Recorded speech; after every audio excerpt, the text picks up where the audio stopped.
Mpendwa mtazamaji, siku ya Jumatatu, karibu katika tafakari ya neno la Mwenyezi Mungu. Tunalipata katika Injili ya Luka sura ya 6 aya ya 36 hadi ya 38. Ni mafundisho ya Yesu kwa wanafunzi wake, akiwaambia, iweni na huruma kama Baba yenu alivyo na huruma. Alikuwa na maana gani anapozungumza juu ya iweni na huruma? Dini ile ya Kiyahudi ilikuwa ni dini ambayo ilikuwa imejikita katika habari za kisasi, jicho kwa jicho, jino kwa jino. Amekufanyia mtu mabaya, ametoa jino lako, na wewe nenda kutoa jino lake.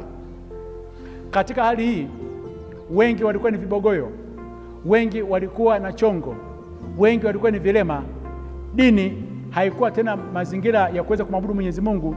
Dini ikawa ni karaha, ni sehemu ya kuweza kulipizana visasi. Mwenyezi Mungu, baada ya kuweza kuona kwamba hakuna mtu yote duniani ambaye anaweza akatoa mfano mwema wa Mwenyezi Mungu jinsi alivyo, alimtuma mwanae akaja hapa duniani. Yesu Kristo ndio huruma ya Mwenyezi Mungu. Yesu alipokuja aliwapenda wote, aliwahurumia, na ndio maana sehemu nyingine amesema aliwahurumia watu kwa sababu walikuwa ni kondoo waliokuwa hawana mchungaji, walikuwa wamepotea. Katika huruma hiyo ya Mwenyezi Mungu ambayo ameionyesha katika kuweza kumleta Bwana wetu Yesu Kristo, Yesu katika swala la wale wafuasi wake anasema, tembeeni katika njia ya huruma Mwenyezi Mungu. Kwamba duniani hapa utakutana na mtu atakufanyia mabaya, atakuumiza, atakufanyia kila aina ya kitu ambacho tofauti na kile ambacho ulikuwa unategemea. Badala ya kuweza kulipiza kisasi, wewe sasa ibebe huruma ya Mwenyezi Mungu. Maana yake nini? Katika kuweza kuibeba huruma ya Mwenyezi Mungu, tunafika ile hatua ya kuweza kutoa msamaha. Ninamwachilia yule mtu, ninaachilia hasira, ninamsamehe. Yaani msamaha unasaidia kuweza kuondoa mzigo wa hasira na maumivu ambayo yalikuwa ndani mwangu. Hiyo ndio huruma Mwenyezi Mungu. Baadaye pia katika kutembea katika shule ya huruma Mwenyezi Mungu, yaani ninavyokuwa na huruma kama Baba yetu wa mbinguni, ninaweza kutoa muda wa kuweza kujadiliana na huyu mtu aliyefanya haya makosa, kwamba huyu mtu katika kuweza kufanya jambo hili imekuwaje mpaka ukafikia hapa. Maana yake ninachukua njia ya amani ya kuweza kuelewa hisia zake, na baadaye pia aweze kuelewa hisia zangu pale nilipokuwa nimeumia. Katika kuweza kujadiliana italeta uelewano. Ya pili, nitaweza kuelewa huyu mtu kwa nini amefika hatua kufanya jambo hili, kitendo cha kunifanyia kitu hiki kibaya. Nitaelewa kwamba alipita katika mazingira ya namna gani, mazingira aliyokuwa ameyapitia huyu mtu na hali aliyokuwa ameyapitia huyu mtu hadi akatenda hili jambo. Basi mimi lazima niweze kumwonea huruma.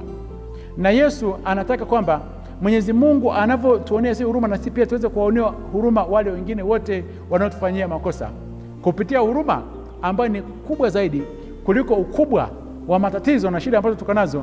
Tutafanana na Mwenyezi Mungu. Anaendelea, anasema kwamba tusije tukahukumu, nanyi hatutaweza kuhukumiwa. Amesema msihukumu, nanyi hamtahukumiwa. Nini maana ya kuhukumu? Kuhukumu, ninachukua mamlaka. Mimi nina haki, fulani ni mkosaji. Ninasahau kwamba kesho na mimi nitaanguka, nitafanya mabaya yale yale, alafu na Mwenyezi Mungu ananiona. Kitendo cha kuweza kumnyoshea mtu vidole kwamba fulani umefanya hivi, kuna vidole vitatu vinazungumza kwamba hiki kidole kimoja ambacho kimemnyoshea huyo makosa yake, mimi pia nina makosa kama hayo mara tatu kumzidi yule mtu. Hivyo basi, kama nitaweza kumhukumu huyo mtu, na mimi siku moja lazima nije nihukumiwe. Usimhukumu mtu katika maisha ambayo anayapitia. Hujui anapita katika mazingira na magani. Kaa kimya, kwa sababu mhukumu ni Mwenyezi Mungu peke yake. Tusije tukaingia katika maisha ya kulaumu, lawama, kwa sababu tukitoa lawama, amesema na sisi pia lawama zitakuja katika maisha yetu. Yesu anasema tuachilie, nasi tutaachiliwa. Usije ukamshikilia mtu katika maisha yako, ndani ya nafsi yako. Mwachilie, chagua njia ya kuweza kumwachilia aende zake. Tumia muda, nenda kaka naye, msamehe, kwa sababu nguvu ile ya kuweza kumweka mtu ndani ya nafsi yako imekupelekea umeweka sumu mbaya sana ndani ya moyo wako. Magonjwa mengi, wataalamu wa kiroho na mambo ya kisaikolojia wanazungumza, asilimia kubwa sana ya watu wana magonjwa mengi kwa sababu ya kutokusamehe, ya kutokuachilia. Yule mtu ambaye umemweka ndani ya nafsi yako, umemshikilia miaka nenda rudi, kama alikuwa ni mlevi, utajikuta na wewe unaingia katika tabia ya ulevi, tabia ambayo hukuwa nayo. Huyo mtu uliyemshikilia ndani ya nafsi yako, kama ni mzinzi, utajikuta pia unaingia katika tabia ya uzinzi. Huyo mtu uliyemshikilia ndani ya nafsi yako, kama ana madeni, utajikuta pia na wewe mwenyewe pia unaingia katika madeni ya kudaiwa. Hukuwa na tabia ya madeni kwa sababu kuna mtu umemweka ndani ya nafsi yako. Huyo mtu kama ni masikini, utajikuta pia mwenyewe umasikini unaingia ndani ya maisha yako. Umasikini umeushikilia wewe mwenyewe. Kanuni ni moja tu, muachilie huyo mtu aende zake. Muachilie aende zake. Akienda zake, utajikuta kwamba Mwenyezi Mungu anakuja kuachilia baraka katika maisha yako. Yesu anasema kwamba katika safari yetu ya maisha tuweze kuwa watoaji. Tuwapatie watu vitu.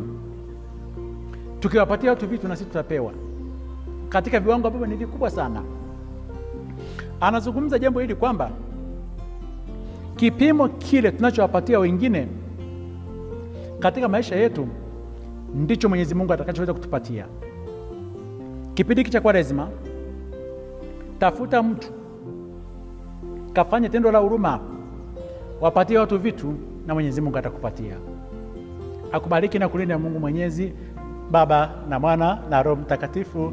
Amina.